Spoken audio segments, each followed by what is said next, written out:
Okay, I'm John Hooley. I'm the president of Resurgent. I'm here with Michelle Hode, who has a certificate of business administration, her CAE, and is the chief executive officer of the Medical Laboratory Professionals Association of Ontario.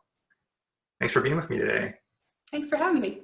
So the reason I wanted to talk to you today was because I saw you at CSAE, and you gave a fantastic presentation on turning around an association. You started with 2,000 members, is that right? We were at about 2,300 members, right? 2,300 members. And you saw really great growth as you worked through your time there, Yep. where you currently are. But what I noticed in your presentation when you started was you talked about your physical fitness and your application.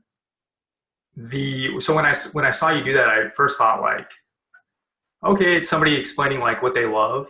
But Yeah. as we got into like what you went through, I was like, oh wow, I can really see why that was so important. Can you Yeah. talk a little bit about your background there? Yeah, sure. So I grew up in a family of complete athletics. Three older brothers who, spend most of your childhood them throwing the football to me, and I threw the football back, and that's what happened. I went to school, studied phys ed for the first year, and then I had to unfortunately drop out because my mother got sick. But then I went back to school, studied business. But I think one thing that was pretty core for me was the importance of staying physically fit. I believe that there's actually a correlation between physical fitness and mental fitness. Mm-hmm. So I sort of kept that up. I got into doing competitive triathlons for a period of my life. I got certified as a fitness instructor, as a personal trainer, and did all of that kind of in the spare time. And I believe that is sort of the core of what sort of built my mental strength. I mean, this morning I woke up and ran 3 miles. It's kind of what I do. It's the best way to kind of get energy. So that fitness component part of my life has been there and it will always be there. And you currently still do it, right? You run a business on the side. I actually have a fitness business that I do. I just don't have a lot of time for it right now. But I teach a few spin classes a week. Just when I've got some time, I've got sort of 2 classes on the schedule. But unfortunately, I don't have the luxury of being able to train others right now. Yeah. I was doing a little bit of internet stalking of you before we hopped on the call today, and I was reading your blog. Yeah. And what stood out to me was how disciplined you are, how driven you are, and have been consistently over time. And it made me think of in your presentation how you talked about your commute going to work and what you faced when you got there. Yeah. So you were hired by the board to take over the association. And what I remember from your talk was that you specifically had a mandate to make changes there. Is that right? Correct. And what were they hoping for? Like, what was the situation when you came into it? So I had inherited an association that had a executive director that was there for 20 years. And the board brought me in and pretty much said, we really need to look at changes and what's the changes going to look like from the perspective of we need to move the association from functioning like it was in the 1980s to current day. Mm-hmm. So speaking to the commute, I live in Hamilton and the position was in downtown Toronto. So that was a 20-minute on a good day drive to a train and an hour and 10 train ride to a 25-minute subway ride and then a 5-block walk. So door to door was 2 hours and 20 minutes one way. Yeah. So I mean, you make the best of it. It affords you the luxury of watching tons of Netflix and other things that you wouldn't be able to do. But when I first got there, I inherited a staff that had been there for a very long time. They were used to very specific processes, and the processes worked. That's what worked for them. So with the mandate of change and walking into a staff that had been doing work the same way for 15, 20 years, it was definitely a challenge. You said that it worked, but I assume the board brought you in for a reason. I mean, what were some of the symptoms of being back in the 1980s and like being behind the Some of the examples were just a misunderstanding of how Outlook works. They didn't understand there was a calendar feature on Outlook. They only thought it was used for email. They were tracking membership numbers in a notebook. So they would actually have a notebook with a pen. And as a new member came in, they would actually write the next number sequence. That's how they tracked it. They so had, was was that? 2001. It's just like a long Yeah. list of numbers. Yeah. Wow. Yeah. I had an assistant that dedicated several hours a day throughout the week sharpening pencils, because we also offer an exam here in Ontario. So she would sharpen 1,200 pencils over a period of 4 weeks. What else did they do? Let me think. Their communication methods, they didn't like using an email-based software program to update members. They felt it was bothersome for members. So they were sending like mass communications from their personal. Yeah, they didn't think that was a good idea. A lot of the communication they did was by paper direct mail. So when I first did the analysis of a financial perspective, I couldn't believe how much time and money was being wasted into printing material and sending it out. Every single board package was mailed, first mailer, second mailer, third mailer, like mailed to, 12 different directors living in an area, and it costs to mail here. Wow. So you said that it worked for them, but I assume if it was working, like the board wouldn't want to changes.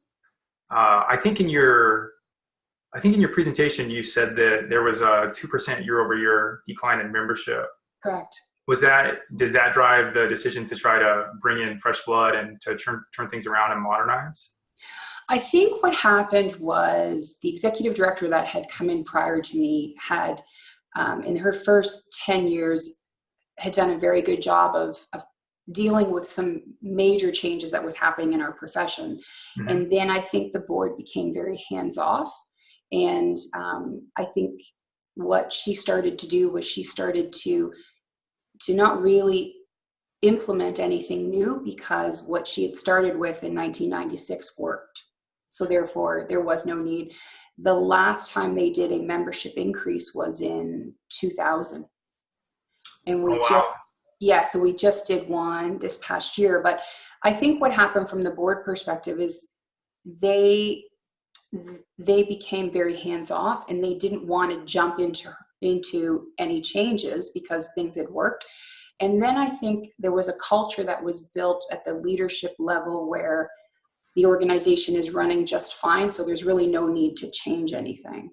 And I think the board had collectively decided they weren't really going to push for change unless there was new leadership. And at some point in time, they decided that was necessary because they started to talk with you, right? You were notified there was a position going to be opening up by some of the board members. Correct. And so it was interesting because in my first interview, when I went in there, it was probably, I think, one of the most candid interviews I'd ever had, because I was very, very knowledgeable of the association. And they just said, if you could change 2 things, what would it be? And I said, we can be here for an hour, because I would probably change everything. And that was a bit of a joke now moving forward, because I still keep in contact with a lot of past chairs that have left, and they said, when you talked about change, you really meant it. And I said, well, things needed to change. So right. You didn't you consult for a while? I did. And when you first came into your position, I think you mentioned in your session that you did an audit as your very first thing. I did. And how did that impact things? How did that sort of perspective coming in? Because I doubt that every CEO or executive director that rolls in, the first thing they do is say, okay, how can we approach this rationally? So I had just actually completed my CAE designation with the CSAE, and my final assignment was I chose to do it on accountability in an association. So what I did was I did accountability from the top level down to the bottom employee. So it was a great project because I looked at how does every level of an association stay accountable from governance right down to operations. So I had just come off of that. And when I joined the association at the time, I thought, this is like a perfect CAE assignment. Like, it was perfect. So I thought, what I'm going to do is I'm just going to do an audit on every single department that exists, and let's just see what shakes out of it. I didn't expect to find everything that I found. Like, I really thought I would find, let's update our technology, let's update some of our processes. But through that audit, in the first, I think it was 40 days that I had done it, there were some immediate things that needed to happen. Items such as security, such as ensuring that things were stored properly. But, as I mentioned in my presentation, the culture needed to change. So if we were really going to implement all these changes, you need the right people in the right jobs in order to make that happen. Right. Did you get pushback when you were doing the audit? Like, I know a lot of times when people begin to sense that they're being assessed or that their performance is being assessed, they dig in their heels and, why do we have to do this? Or it's always worked this way. I had a little bit of pushback from some of the admin. I asked them to, and this is a process I've used in the past, where you pretty much grab a spreadsheet, and if somebody has an administrative job, you grab 5 categories and then dump in kind of what are the 5 core things that they do. Mm-hmm. And I'd ask them if they could just on average put in by the hour, by the half hour every day what they did. And the pushback I had from admin after about a week and a half was it was too cumbersome for them to do that. And I had an employee in tears saying that it was too hard for her to track what she did. So I didn't really, and I think I said this in the presentation, where I felt like I was being punked every day. Like, that was like, I couldn't really comprehend that. But then as the weeks kind of led on, I realized that this specific admin wasn't very busy. So it was hard to fill out the spreadsheet when you don't really have a lot to do. Right. Yeah, and I can understand how that would be very threatening. Yeah. So one of the things you touched on a little bit was you said there was sort of what some people might say is a culture of entitlement. Like, this is the way it's been. Like, we deserve our jobs. We don't have to prove that we're providing value to members or anything like that. That sort of seems like a symptom of it. I'm not doing a lot. I'm not willing to tell you that I'm not doing a lot because Correct. It's dangerous to keeping doing this. Did you see other things that were like that? I had the opportunity to review just processes like performance appraisal processes, mm-hmm. and how compensation increases were applied, and there was a sort of history of compensation increases given pretty much regularly year over year. And there wasn't a strong correlation related to performance. So that was a bit concerning. Mm-hmm. And I think it got to a point where when you got to November, there was an assumption you're getting a raise and you're getting something else. That's because that's just what happens each year. Right. In that, I found that practice to be a little concerning, because in our current day, everything we do is measurable and accountable. So performance appraisals is one way to do it. So that was the one area I noticed.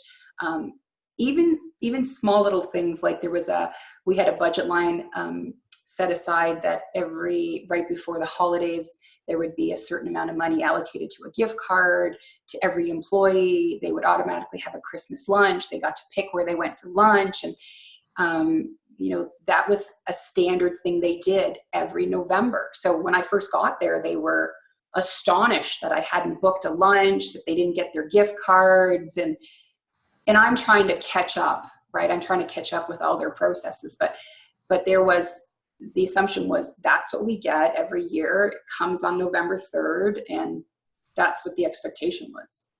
Yeah. So I don't think that is like singular to the association space. I think there are businesses that establish a certain amount of dominance and they become like that.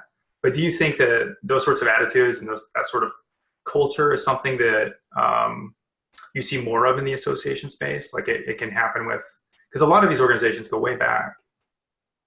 I actually had 5 years at another association that I was there for a period of time, and it definitely existed. The culture, I think sometimes in association is because you are underpaid, because you have less benefits, because of that, there's an expectation that you get other things. And those other things become, I think, a certain feeling that you're entitled to those because you're being underpaid.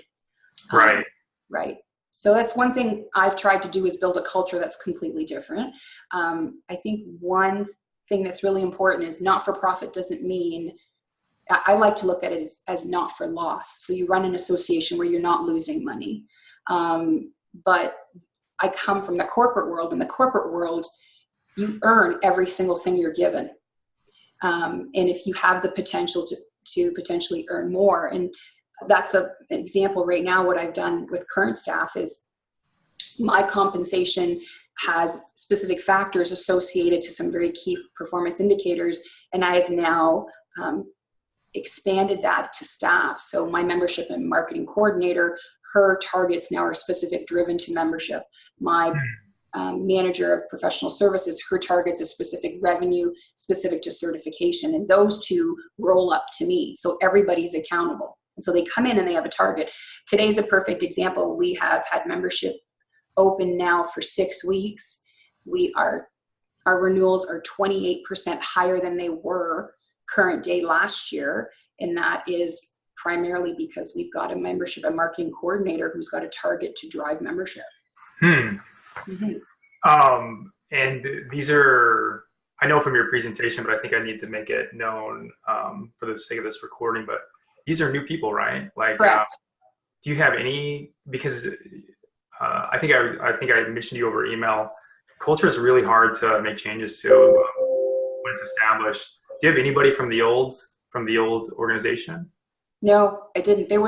I would say of the group that was there was one lady that we ended up shifting the office and moving it, and the move was fairly distant. So they chose not to come, so we managed that. There was one lady, she was the one with one of the longest tenures there. She was there the shortest tenure, but the eldest of the group, who was the one that embraced the change. Like, she said, this absolutely needs to change. And it's unfortunate she didn't join with us, but if she did, she would have been tremendous. Yeah. And you didn't move arbitrarily. It wasn't an arbitrary decision. Wasn't there when you did your audit, you found that certain expenses were off and the location was one of them? Yeah. So we were located in one of the highest rent areas in Toronto. We were slightly north of Toronto, one of the highest rent districts. And the move now is saving us almost $1,900 a month in rent. Oh, wow. Yeah. Pretty nice. Yeah. Yeah. It's nice because you can shift that money, right? Now we're shifting that money to member services where the members are actually benefiting from the additional money. That's perfect. How did you, because I think a lot of this came out of your audit, right? How did you prioritize what you found? You said security was a high priority. I think you mentioned in your talk that somebody off the street could literally walk in and look at some of the private information. Yeah. But how did you choose what to focus on in terms of improving the association? Well, I think there were 5 components to the audit, but I think so I went based on what had the largest impact to the membership and actually what had the largest impact for us to increase revenue. So from a revenue perspective, getting to members, communicating to members, and explaining membership value was priority for me and the association. And that meant updating our technology. So updating, everything from our membership database, how we were communicating. One of the key things we did was we actually went out and we offered 2 membership focus groups and asked the members why they were members, why they weren't members, why they left the association. And we grabbed that data and then that kind of helped us funnel for the following year, sort of the priorities. I think it's interesting because my background came from when I spent a little bit of time in the finance world, and I think the value of membership is so important. And I say the value of money is so important, but every time you expect somebody to spend money, there has to be a purpose for them to do that. Right. In the not-for-profit association world, it is even more heightened because a lot of membership isn't mandatory. And for us, it's not mandatory, it's optional. So the thought process is always, how can we get into your pocket to pull that money out so you're going to send it to us? There has to be a catch for that. And so that's what drove the priority. So first is, let's look at member value and asking members what they want through the 2 focus groups, which we did. And did you run those focus groups yourself, or did you bring in a consultant? Because I know you brought in a consultant a few times. Yeah, no, we ran them ourselves. And that was just because I've got a fair bit of marketing background, but it was, we preset what the questions were. So we paid for them to come, so paid for their expenses to come, put them in a room for a day. My background of fitness also really helps because we kind of made sure it was interactive. But it was great because we had different variety of stakeholders that said they had never seen this happen with this association before. So they were curious. So the data coming out of both of those groups was very, very helpful for us to kind of drive forward what we needed to do and change. Did you find anything in those groups that surprised you, or that was different than your assumptions going in? Like you thought members were going to value this or want this, and actually that wasn't the case. I think the thing that surprised me the most is we have a membership base in healthcare here that is that has struggled for a lot of years because of shortages in the space. Mm-hmm. And now we have a group that it takes a lot to make them happy. I'm going to state it that way. It takes a lot. It takes a lot for them to see change. It takes a lot for them to be convinced something's going to happen. So a lot of the feedback I got was it may not matter what you do. People may just not choose to come back. So that was a surprise for me, which then made us work harder at trying to figure out there's got to be a catch somewhere. And in the last 2 years, we've started to notice we have a shortage of lab technologists here in Ontario. So the work that we're doing this year and upcoming year is all about government advocacy and the importance of that and speaking to the government. So I'm in at least once a week talking to the government, and I've made it a point of actually going out and visiting all our labs and talking to members and telling them about the work we're doing. And that now has become the main membership value proposition for them, because they're like, great, somebody's our voice with the government. Nice. In terms of the labs, who is the member? Is it individual technicians? Is it the lab operator? So there are technicians and technologists. We have 2 groups here.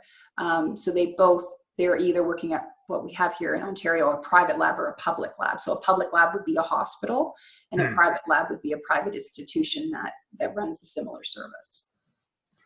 And I think you mentioned that a lot of your membership growth has been through these in-person meetings. Is that right? Yes.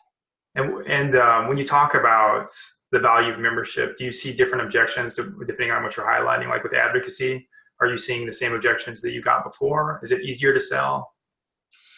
It is. Now I'm able to speak to a core issue that they have.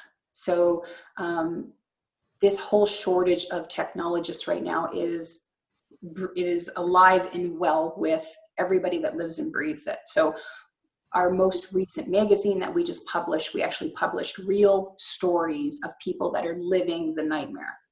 So it's great because now you've got a technologist who says a great story of a couple out in Northern Ontario that are trying to retire, but they can't.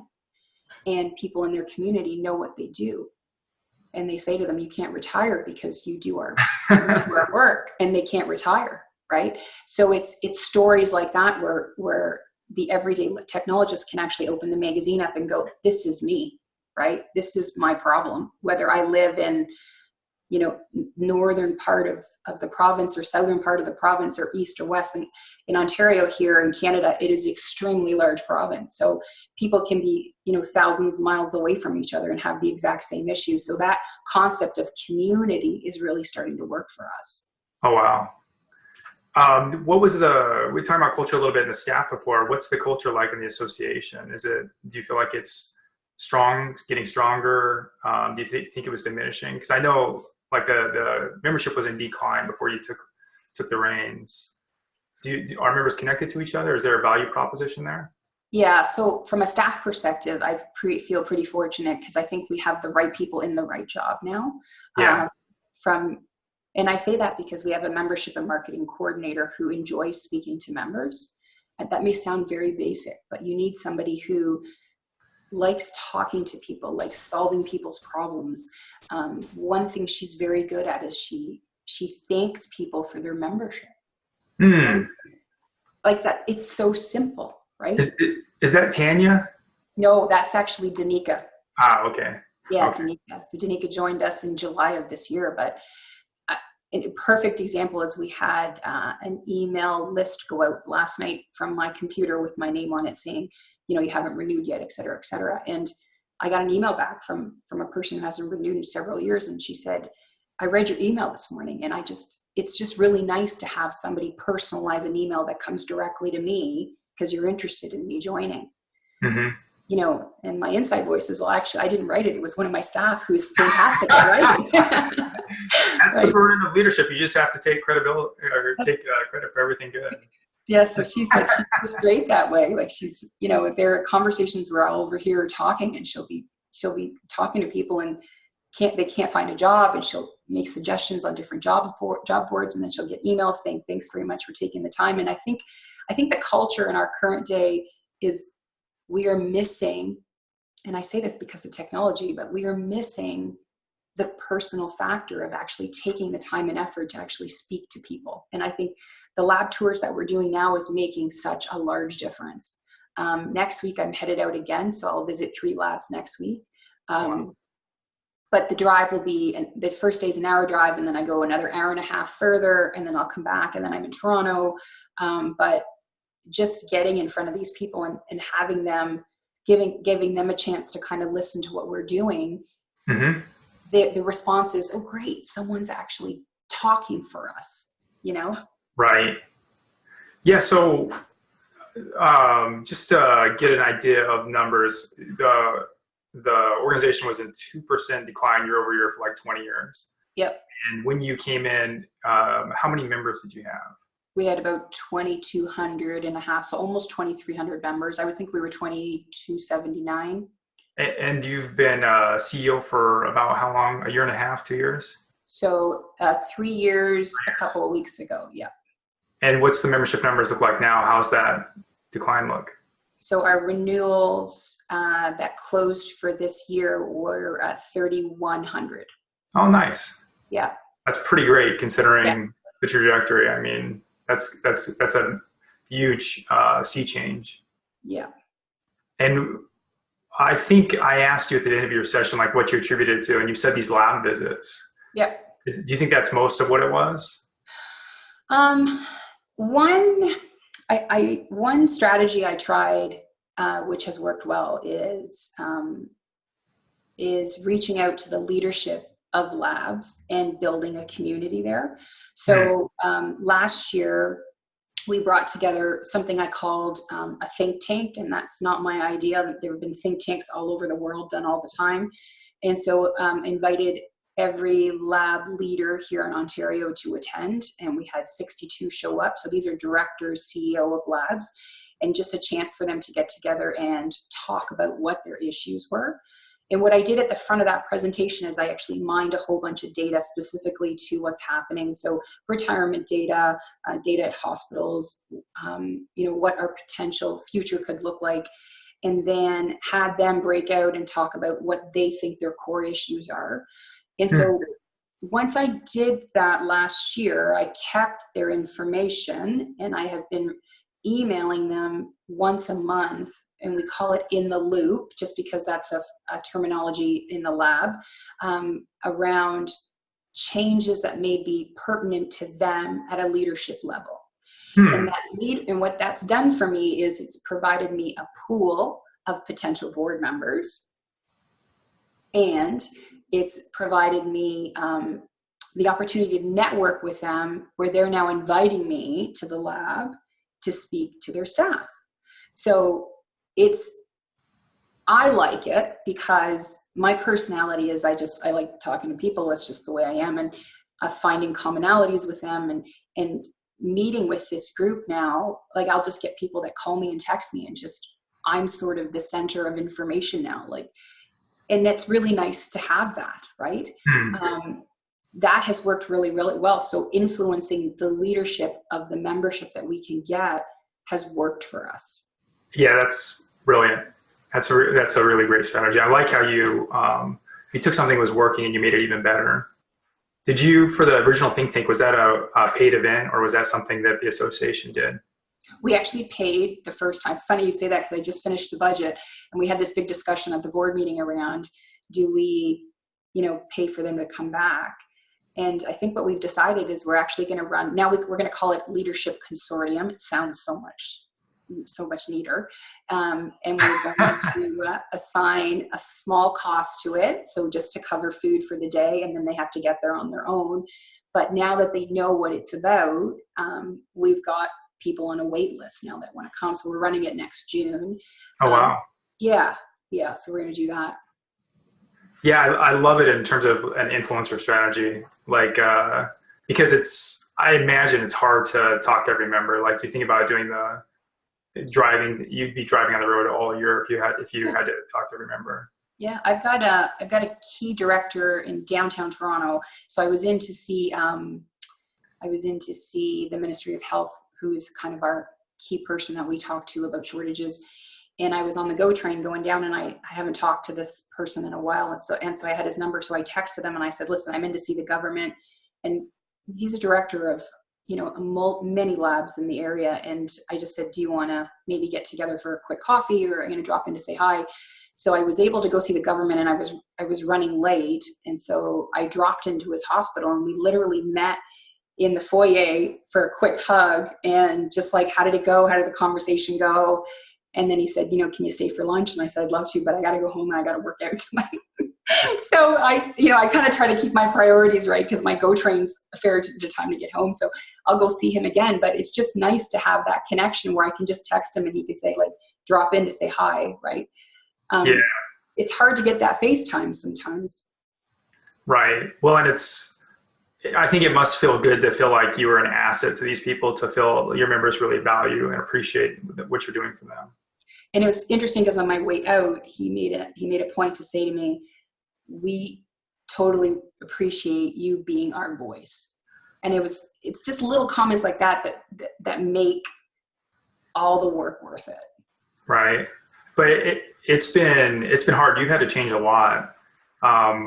You mentioned, I think in your talk, that you brought in a governance consultant to think about the board's roles and what they should be doing and shouldn't be doing. How did that factor into things? In the beginning, it was really good. So I had a board that was very open to change. So it's interesting because I've just had a changeover in board right now. And the first group that I had, the first two groups were easy. They got their role. They understand how we function. There was a lot of change. So they went from extremely operational to more of a governance board. And we are a governance, and I say governance operational board because they need to build their own policies. That's what we do here. Mm-hmm. To now, what's happened is the expectations of our board have gone up. So the quality of our board has gone up. And now I'm having board members come in who have sat on other boards who are pure governance and don't expect to do anything. So I have my chair who texted me last night, and she goes, the problem is we're so good. And she said, now we have like such good people that the bar is so high. And she goes, we really need to figure out how to be less good. And it was more of a funny text message. But now I'm in a situation where I'm like, I might have to bring my governance consultant back in. And I think we're going to do that. We've got a board development committee that looks at development for the board to figure out how do we set the clarification of role and responsibilities from every position and what they do. Right. That they need to be a little more hands-on, if I can say that. Did you, I saw a couple sessions at CSA, did you have job descriptions as part of your board seats? We do.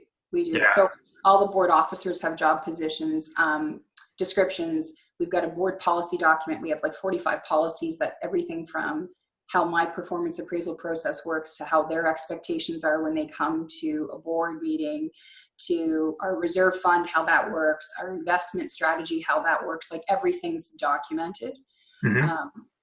But one thing I'm learning, meeting after meeting, is more policies start to originate when you need clarification. Right, where the gray stuff is. Yeah. Huh. And so part of the changes, something that you discussed earlier, was the metrics. You got metrics for your performance. What do those look like? How are they evaluating you? So there's 4 metrics that I get measured on. One is a percentage of income over admin expenses. It has to be less than 1%. They measure me on total member income, total member numbers, so a driver of numbers, and total revenue in certification, which is our alternate revenue stream. So those are the 4 numbers that we use. And then, as I mentioned earlier, I drive 2 of those down to staff. Right. And part of that that's changed since you took over was you've added some different revenue streams. Like one of the things you noticed early on, right? Yes. So membership revenue and certification revenue were kind of the 2 main streams. Continuing education was one, but we've really worked at increasing that. And those are kind of the 3 core ones now that are working well for us. And how did you, what's that? So the other one is I call it a sponsorship vendor stream, but we're starting to offer education events where we actually invite vendors to show up and they get 10 minutes on stage in front of a crowd, and we're charging for that. So that's kind of another little revenue stream that's starting to build for us. How'd you come to the decision to expand your streams? Was it the need for more revenue, or was it the perception that there was like a potential weakness because you're standing on just one leg of revenue?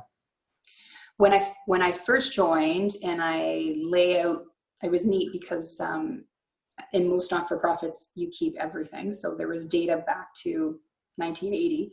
So I like numbers. So I pretty much charted from as early as I could until now what membership revenue looked like. And as I had mentioned, it was a 2% decline in the last almost 12 years.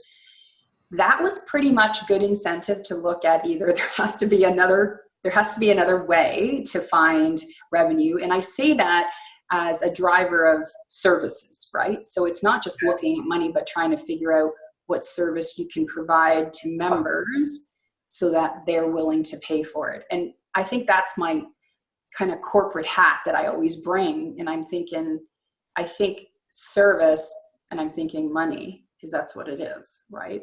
And then on the association side, it's member value. So they associate that, and that's the way the 2 are married. Right. So the question is, how can we provide more value to members? Correct. So that's what we did. And we're still asking ourselves our question. I'll tell you one strategy we've come up with in the last little while that's a little different is looking at providing services that members don't have to pay for, but where members think that membership value is going up. So right now we've done this whole podcast. So we started with podcasts where we've been interviewing members each month about the shortages. And we have had tremendous feedback about it. So these are everyday people. We have our marketing and membership coordinator who goes to a local library. She doesn't pay for the recording room. She records through Zoom, and we post it through, of course, the standard medias that you can do. And we've just had members that have just said it is absolutely fantastic to have this option where we can listen to other people's problems. And what that's done is it's encouraged people to come back. So our membership revenue is going up. And that's been because of value through podcasts. So do you periodically reach out to expired members that chose not to renew? Yeah, so we actually have individually emailed each one. We followed up with a direct mail letter because there's other people that communicate that way. And we have followed up with phone calls. And one of the positive influences on that has been that podcast. You have your voice for their government, but also voice for each other. Yes. That's awesome. That's a great strategy. And I like that you're scrappy about it and going to the library. Yeah, it's actually pretty neat. I think the name is, which is even funnier, is called the Mary Berry Library here in Hamilton. So everybody just loves saying the name. And it's funny. I love it. That's awesome. Sorry,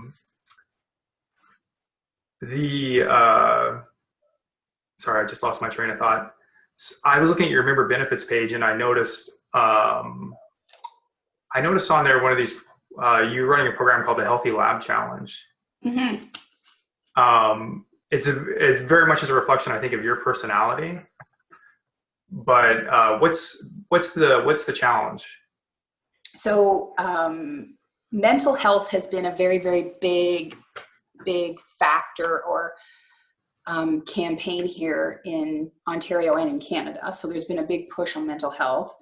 And what we thought might be a good idea is to explain that from an extension of mental health is ensuring that you are physically healthy.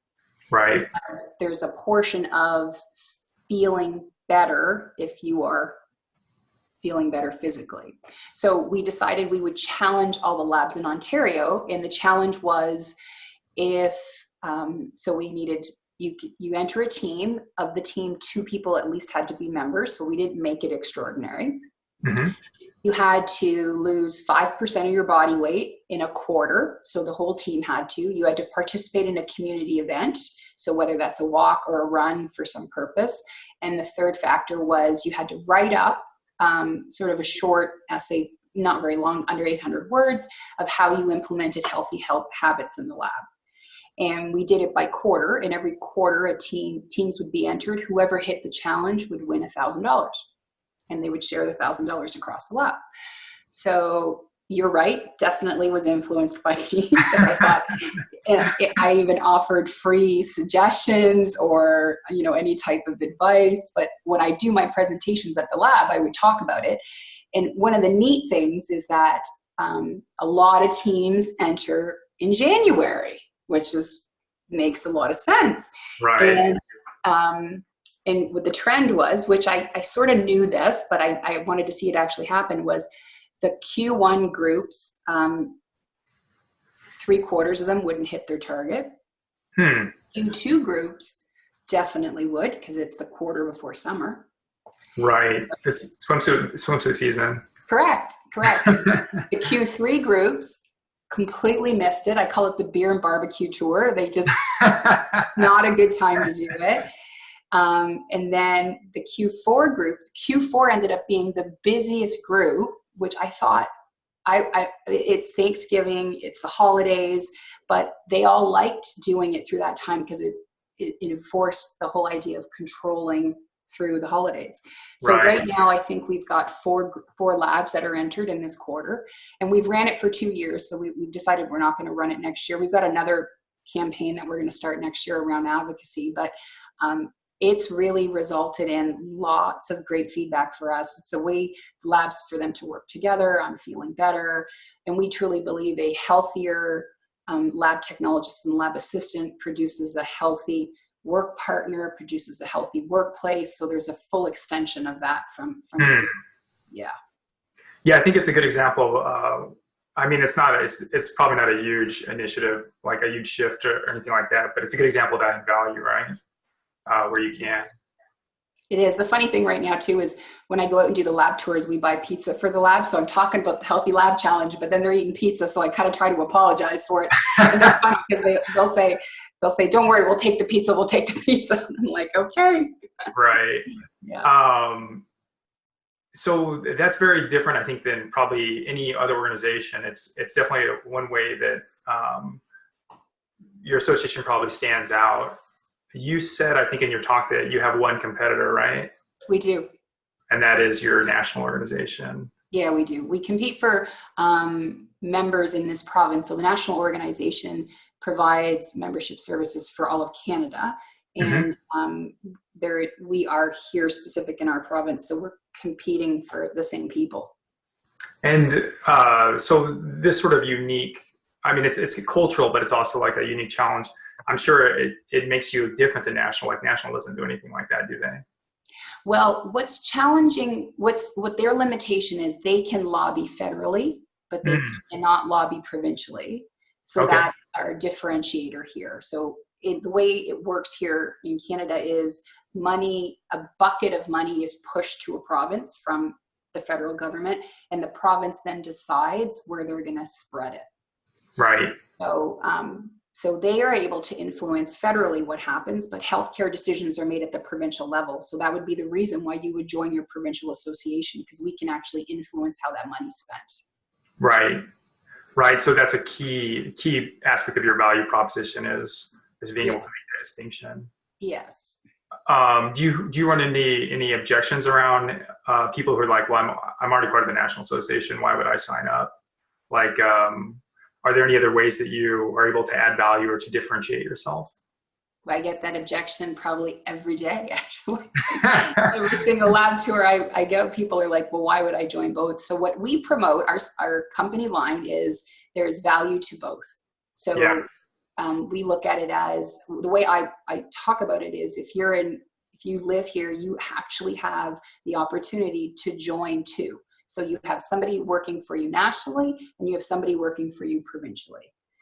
That's how we sell it. And then I say, if you need to pick one, I would suggest you look at who's going to actually help you in the province you're working in, and you can make that decision on your own. But we have made a very big effort to ensure that we promote both. They're one of our stakeholders. They're one of our partners. We do compete for the space, but ultimately we're working for the same people. So we try to toe the company line.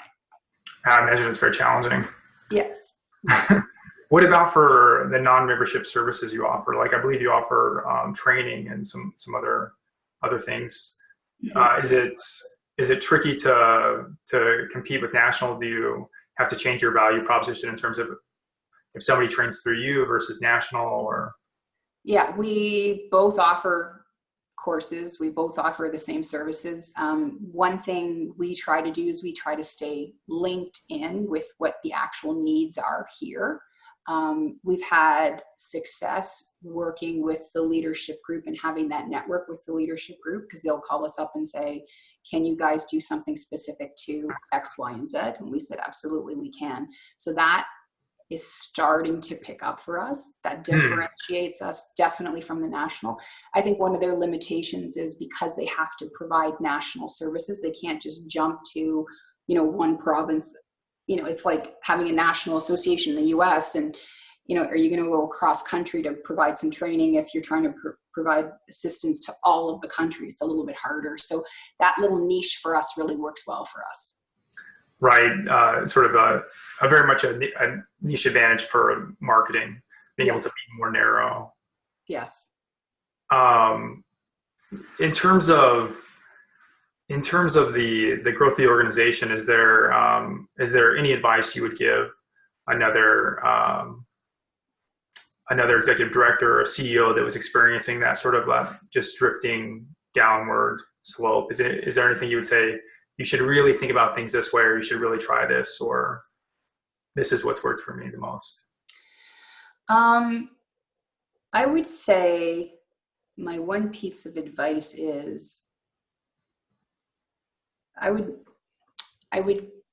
know how to say this, is look in the places you wouldn't think of looking.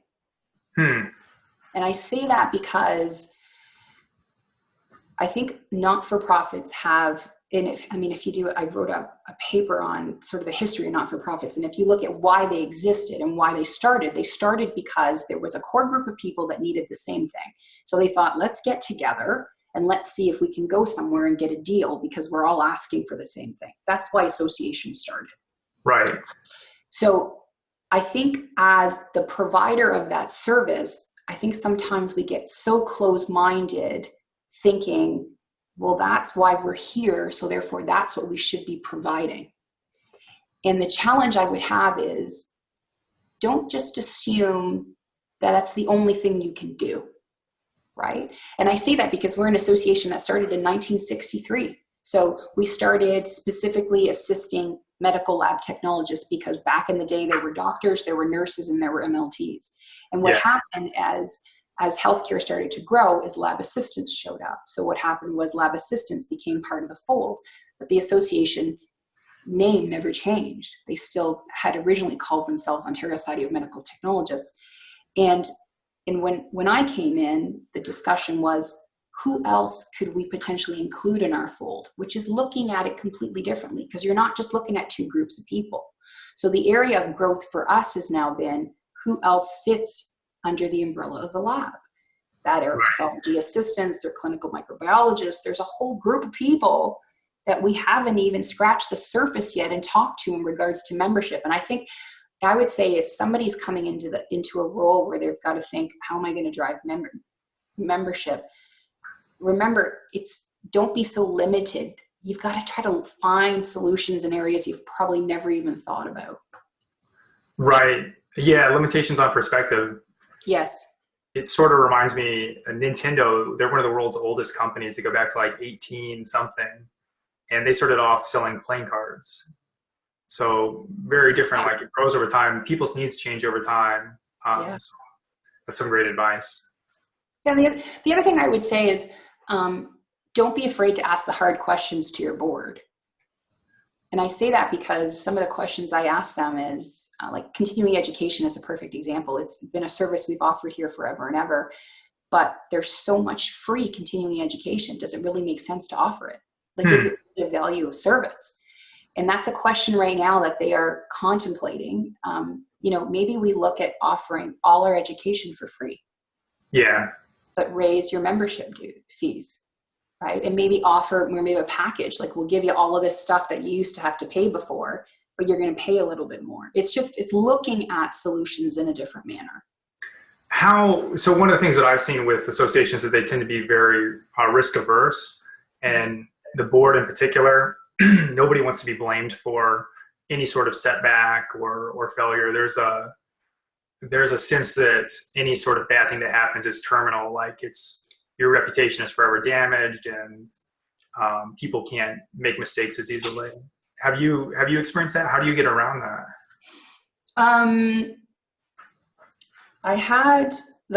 It's interesting because our financials up until the year I got here, the association had never lost money. Right. And we were sitting on a very, very large reserve. And when I came in, the board was very, very specific. A lot of stuff needs to change. So the first budget I presented was a loss, or as many people like to call it, reinvestment. That's the sexy word now. And so for 3 consecutive years now, we've had a loss. And we've only had one member that's asked the question. And like at all our AGMs, because the member said, why are you guys losing money year over year? And it was great because our chair addressed the question by saying, we need to reinvest back into the association because we were pretty stagnant for 15 years. So, right? I think that was the biggest thing for me was, my fear has always been, we're doing all this work, and we've got to try to get back to balance, which we're hoping to do over the next couple of years. But when your board directs you to make changes and it's an investment of money, they speak to it at the membership, but you're the person sitting at the helm saying, people are looking at you like, what are you doing in there losing that kind of money? Right? but it's always kind of marrying the value for what you've spent and then seeing the benefit, and that the growth in membership has been really, really helpful for us. Yeah, it's interesting because I was sitting at a table where after your talk, I talked with a few other people, and somebody said that their organization was in that circumstance where they had developed this war chest, but it's because nobody was doing anything. And somebody else said something about considering disbanding an association because it had become irrelevant, but they still had all this money sitting in their accounts.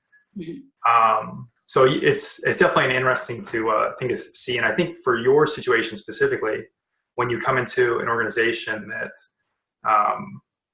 they don't have doors on their offices and they're writing their membership numbers in a notebook, there's a whole bunch of, I think in the technology world they call it technical debt, mm-hmm. things that we did in the past that are going to cause massive risk, and they have to be addressed in the future. They have to be paid for. Mm-hmm. You can't put it off forever. So. Mm-hmm. So it's a very, I think your story is very interesting. That's why I wanted to talk with you today. Mm-hmm. And I really appreciate you taking the time to share it and to share your lessons and what you learned going through it. So thank you so much.